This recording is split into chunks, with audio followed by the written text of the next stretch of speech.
salaamaaleykum mbokk yi ñu ngi fii ci Medina Baye ba tey sëriñ bi nuyu nañ la bu baax. waaw ku ñu ngi lay fay bu baax soxna si di la ziyaare. ñu doon laajte lan mooy projet yi fii. waaw ñun fii mooy fi nga xam ne la fond Medina Baye sanc si jumaa ji li tax ñu sanc fi mooy ngir fexe ba mbokk taalibe yi nga xam ne ñu ngi ñëw di gàmm si bu ñëwee ñu am ay information ci fond Medina Baye ndaxte seetlu nañ ne fond Medina Baye taalibe yi des nañ koo xam gis nañ ne buñ ko gënee xam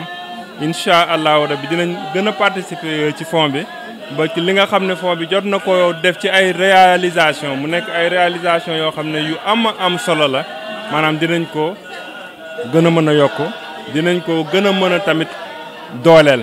ndaxte Maulana Cheikh Ibrahima Niass li mu jàngal taalibe mi mooy bu ñuy xalaat dooley keneen waaye ñoom nañ xalaat seen dooley bopp ndaxte ñoom am nañ lépp ku am Maulana Cheikh Ibrahima Niass su ñàkk koo dara loolu nag moom moo waral fond Medina Baye gëm ne moom moo war a defar Medina moom moo war a tabax Medina bépp initiative boo xam ne jóg na fi rek fond Medina Baye bu sañoon moom moo koy financé ba mu mat sëkk muy gàmmu gi muy moo xam muy projet xalifa bi lu ci mel ni par exemple tool Baye lu ci mel ni jamiyatu ansaaru diin komaf ñi nga xam ne ñoom ñooy organiser gàmmu gii nii loolu noonu yëpp fond Medina Baye mu ngi taxaw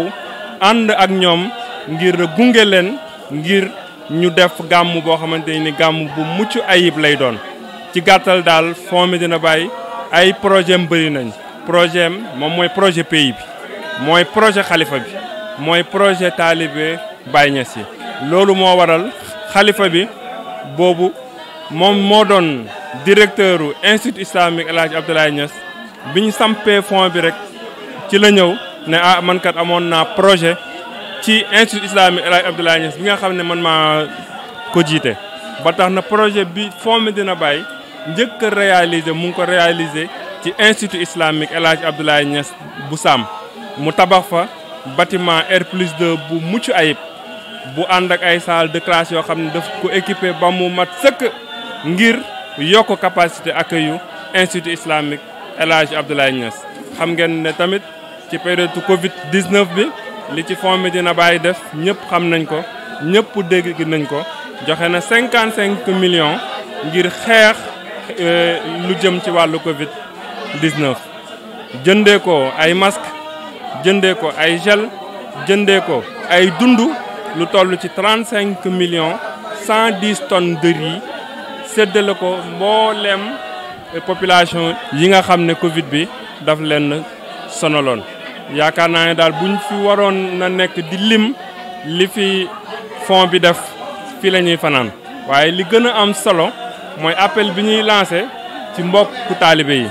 ñu xam ne fond Medina Baye seen fond la ñoom ñoo ko moom dërëm boo ci def ci pays bi lay dem pays bi rek moo ko tax a jóg ba tax na ñu ngi leen lancé appel di leen informer ci fond bi xamal leen ne nañ góorgóorlu ci fond bi xalifa bi ci boppam def na appel oo na taalibe yëpp ci fond bi ngir ñu dooleel ko ngir ñu andi seen contribution ba nga xam ne mboolem ay projet yoo xam ne pays bi moom moo ko am fond bi mën ko réaliser. macha allah sëriñ bi kon fond bi loolu beneen ndax liggéey bi foofu rek la yem wala instant bi yéen a ngi séntu leneen loo xamante ne ni mu ngi seen kanam. waaw li ñuy séntu suñu kanam bëri na lool ndaxte Medina Baye liñ fi war a samp dafa bëri. liñ fi war a defar dafa bëri loolu yëpp mu ngi ci itteey fond bi ba nga xam ne lépp loo xam ne luñ fi war a defar la rek wala bépp initiative boo xam ne xalifa bi yëkkati na ko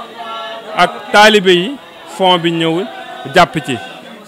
loolu moom mooy perspective yi nga xamante ni fond bi bëgg na ko def jàppale ko pays bi waaye tamit jàppale ko askan bi ndaxte fond bi moom Cheikh Ibrahima Niass moom lay roy Cheikh Ibrahima Niass ñëpp la yemale woon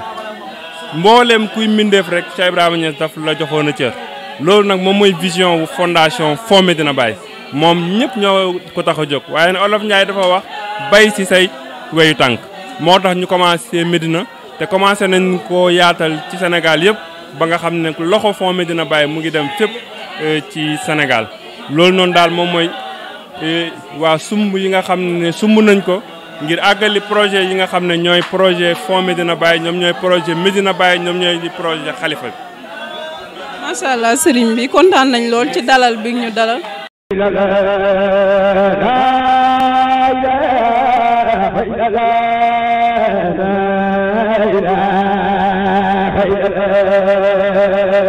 la